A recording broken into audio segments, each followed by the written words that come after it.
नमस्कार। मध्य प्रदेश कांग्रेस में एक और फूट के आसार दिख रहे हैं। इस बार मध्य प्रदेश के लीडर जो कि एआईसीसी के मेंबर हैं, ऑल इंडिया कांग्रेस कमेटी के मेंबर हैं, मयंक अग्रवाल, उनको मध्य प्रदेश कांग्रेस ने 6 साल के लिए पार्टी से निलंबित कर दिया। और उनको निलंबित इसलिए किया गया क्योंकि उन्होंने एक लीडर हैं बाबूलाल चौरसिया, उनको कांग्रेस में शामिल करने का विरोध किया था। बाबूलाल चौरसिया जो कि नाथूराम गॉडसे के प्रशंसक हैं, उनको कांग्रेस में शामिल करने का विरोध किया था। कहीं महात्मा गांधी जो कि कांग्रेस के इतने बड़े लीडर थे, उनकी हत्या करने का उन आरोप जिन पे था नाथूराम गॉडसे। अब जहां तक बात यह है कि आरोप नहीं था, मतलब मर्डर ही किया था, कांग्रेस उनको सजा भी मिली थी।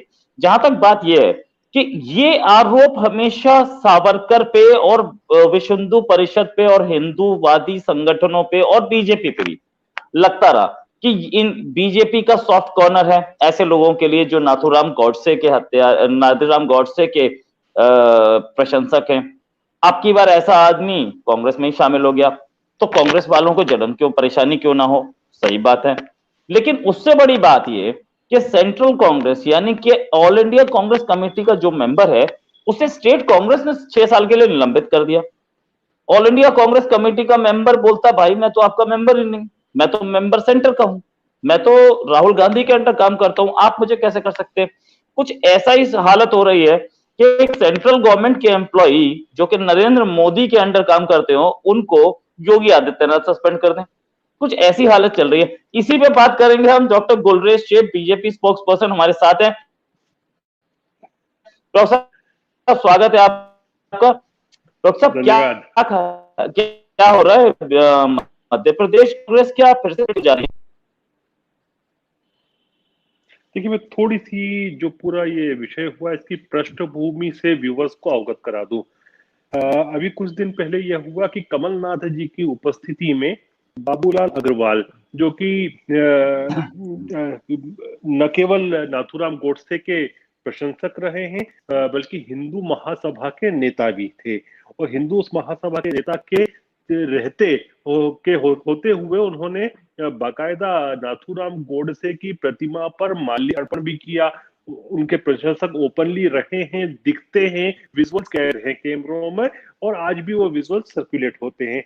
तो ऐसे व्यक्ति को कमलनाथ जी की प्रेजेंस में, ये नहीं भूलना चाहिए, देखिए बहुत कम व्यूवर्स जानते हैं कि कमलनाथ जी न केवल एक्स मुख्यमंत्री हैं, न केवल कांग्रेस पार्टी के वरिष्ठ नेता हैं, न केवल गांधी परिवार के निकट रहे हैं, न केवल इंदिरा गांधी और संजय गांधी की कोठरी में रहे हैं, बल्कि वो मध्य प्रदेश कांग्रेस कमेटी, मध्य प्रदेश कांग्रेस के मुखिया भी हैं, उसके प्रेसिडेंट भी हैं।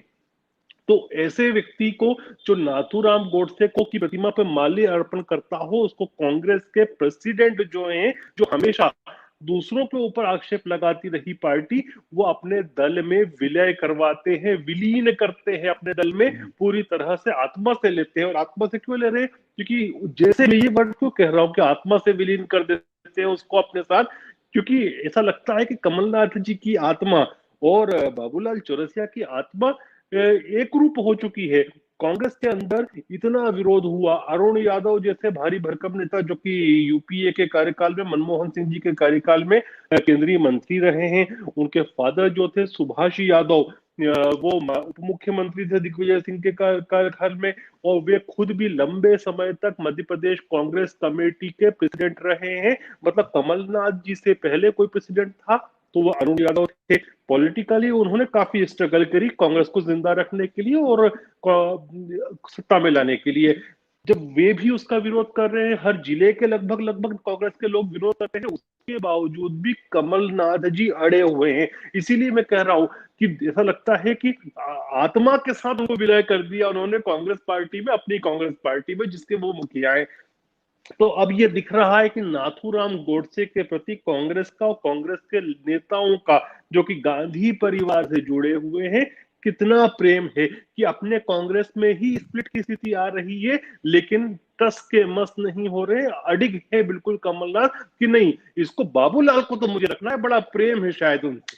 तो अभी क्या हुआ कुछ दिनों पहले कि मानक अग्रवाल जी जो कि ऑल इंडिया कांग्रेस कमेटी के सदस्य हैं, कांग्रेस के बड़े वरिष्ठ नेता हैं और कांग्रेस के पूर्व में मीडिया प्रभारी भी रहे प्रदेश के, और हमारे खिलाफ तो खूब जोर शोर से बोलते थे वे।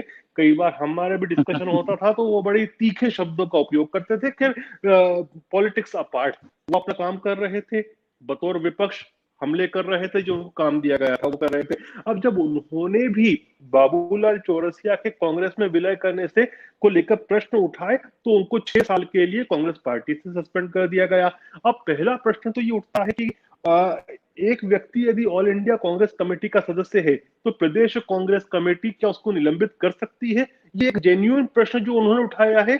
मैं कांग्रेस का कॉन्स्टिट्यूशन नहीं पढ़ा हूं, बड़ी सच बात है, लेकिन मुझे भी ऐसा लगता है कि ऐसा कैसे हो सकता है कि केंद्र के बंदे को राज्य की यूनिट रिकमेंड तो कर सकती है, लेकिन एक तरफा फैसला लेकर 6 साल के लिए सस्पेंड कर दे, ऐसा लगता है गलत है। और ऐसी बहुत सारी चीजें मध्य प्रदेश कांग्रेस में हो रही हैं। यदि आप मुझे थोड़ा सा देखने का, क्योंकि मैं नाम भूल रहा हूं, समय दें, तो अभी कुछ दिनों पहले क्या हुआ था कि मध्य प्रदेश में कांग्रेस पार्टी के आंतरिक चुनाव चल रहे थे, और उसमें जब युवक कांग्रेस के लिए, यूथ कांग्रेस के लिए इलेक्शन हुआ, तो उसमें जब सिंधिया जी कांग्रेस छोड़ के बीजेपी में आए थे, उनके साथ बहुत सारे नेता आए थे। उसमें हर्षित सिंघाई और उमंग शर्मा, ये दो नेता थे जिन्होंने बाकायदा बीजेपी ज्वाइन की थी। हर्षित सिंघाई ने तो राहुल गांधी को भी पत्र लिख दिया था कि मैं अब कांग्रेस छोड़ के बीजेपी ज्वाइन कर रहा हूं। अब आप देखिए कितना फ्रॉड होता होगा कांग्रेस में।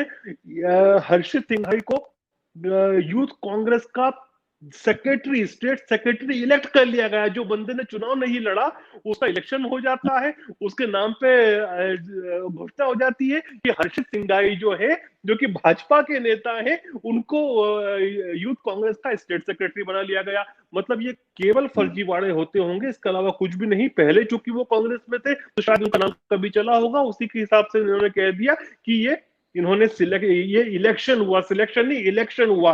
तो इतना फर्जीवाड़ा चल रहा है कांग्रेस पार्टी में, स्पेशली कमलनाथ जी की अमरेला में, उनकी छत्र छाया में। फिर आप ये भी देखिए कि कुछ दिनों पहले बीजेपी की महिला प्रत्याशी के ऊपर उन्होंने बड़ी छिछली और भद्दी टिप्पणी की थी कमलनाथ जी ने।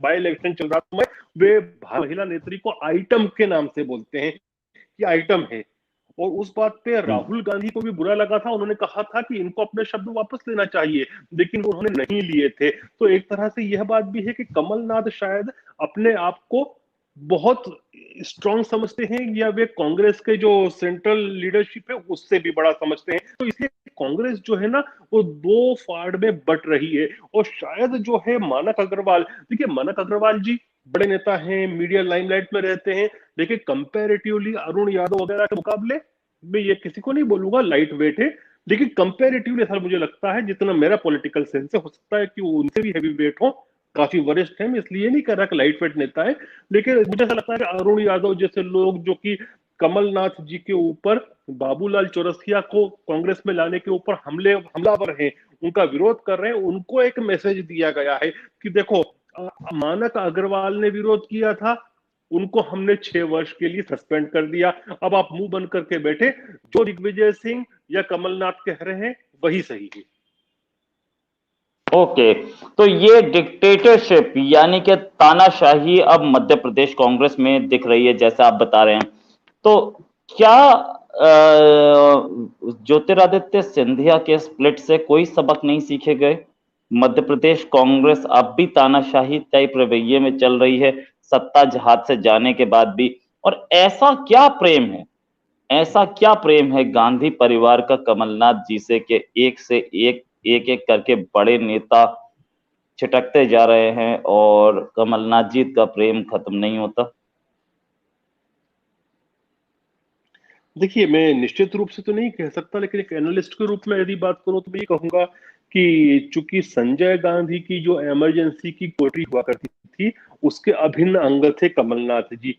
इंदिरा गांधी जी जो थी वो उनको अपना तीसरा पुत्र कहा करती थी। तो हो सकता है कि इनके रिलेशन इतने ज्यादा इंटरट्वाइंड हों, इतने खास हों, या हो सकता है कि गांधी नेहरू परिवार की बहुत सारी ऐसा विषय हो जो खुद कमलनाथ जी जानते हो, उनके अलावा कोई नहीं जानता हो।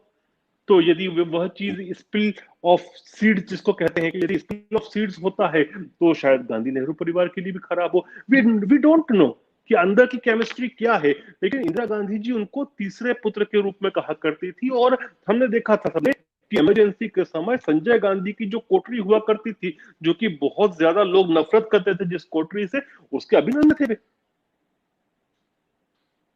Right right. तो आप क्या आपको लग रहा है कि कांग्रेस का जो ये स्प्लिट दूसरा होता दिख रहा है, क्या ये अग्रवाल जी बच पाएंगे? क्योंकि इनको केंद्रीय नेतृत्व से भी एआईसीसी के मेंबर है, केंद्रीय नेतृत्व से भी आशीर्वाद प्राप्त हैं, या कमलनाथ ज्यादा स्ट्रांग हैं, इनको बाहर निकलवा देंगे?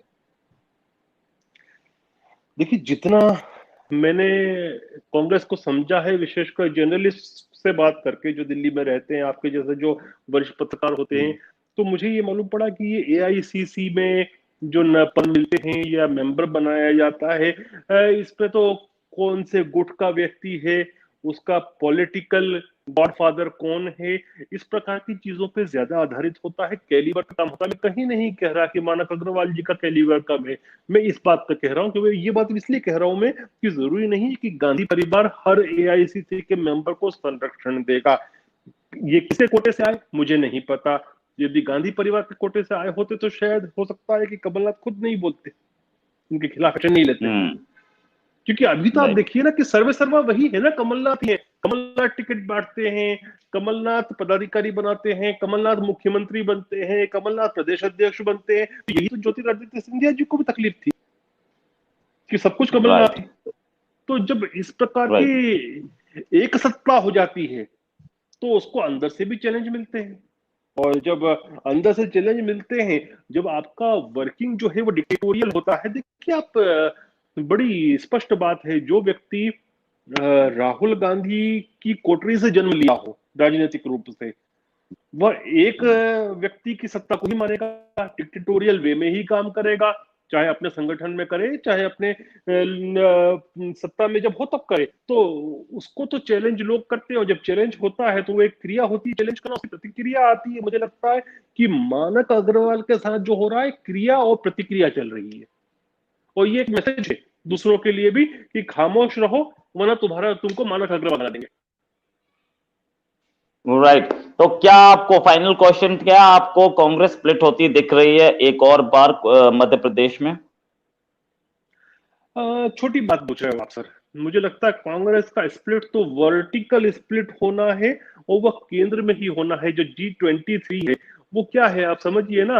अभी आप देखिए कि बंगाल में चुनाव चल रहा है, अभी असम में चल रहा है, 5-5 राज्यों में चुनाव चल रहा है, लेकिन ये वरिष्ठ नेता जो G23 के थे कहीं नहीं दिख रहे। इसका मतलब यह है कि अंदर से तो स्प्लिट हो चुकी है कांग्रेस वर्टिकली, बस अब ये बाहर होकर फ्रेगमेंट होकर बिखरने की देरी है। जैसे एक कोई बम फूटता है तो स्प्लिंटर्स निकलते हैं सब तरफ, हर दिशा में जाते हैं, बस वो होना बाकी, ऐसा लगता है मुझको। राइट। बस इस कहानी को, इस तो मध्य प्रदेश कांग्रेस की, कांग्रेस का बम फूटेगा, और अलग अलग टुकड़े बहुत सारे होंगे, पूरे हिंदुस्तान में होंगे। जो दिल्ली से कांग्रेस फूटेगी तो मुझे लगता है कि हर राज्य में जाके फूटेगी, एक टुकड़ा दिखेगा आपको, 1-2 टुकड़े। तो मध्य प्रदेश भी कोई अपवाद नहीं बचेगा। दिल्ली के कांग्रेस और मध्य प्रदेश कांग्रेस की इस व्यथा को बता सुना रहे थे भाजपा प्रवक्ता गुलरेज शेख। आपका बहुत बहुत स्वागत है, आपका बहुत बहुत धन्यवाद है हमारे साथ। आपसे हम एक और डिस्कशन जरूर करेंगे, एक और इश्यू पर आपके साथ नेक्स्ट डिस्कशन पाकिस्तान पे करेंगे। पाकिस्तान में भी बहुत खबरें आ रही हैं, और खासतौर से एक इंडस वाटर ट्रीटी पे आपसे बात करना चाहेंगे। इंडस वाटर का कमीशन आने वाला है इंडिया में जल्दी, उस पर बात करेंगे। अभी के लिए नमस्कार, शुक्रिया, धन्यवाद, जय हिंद। नमस्कार, जय हिंद।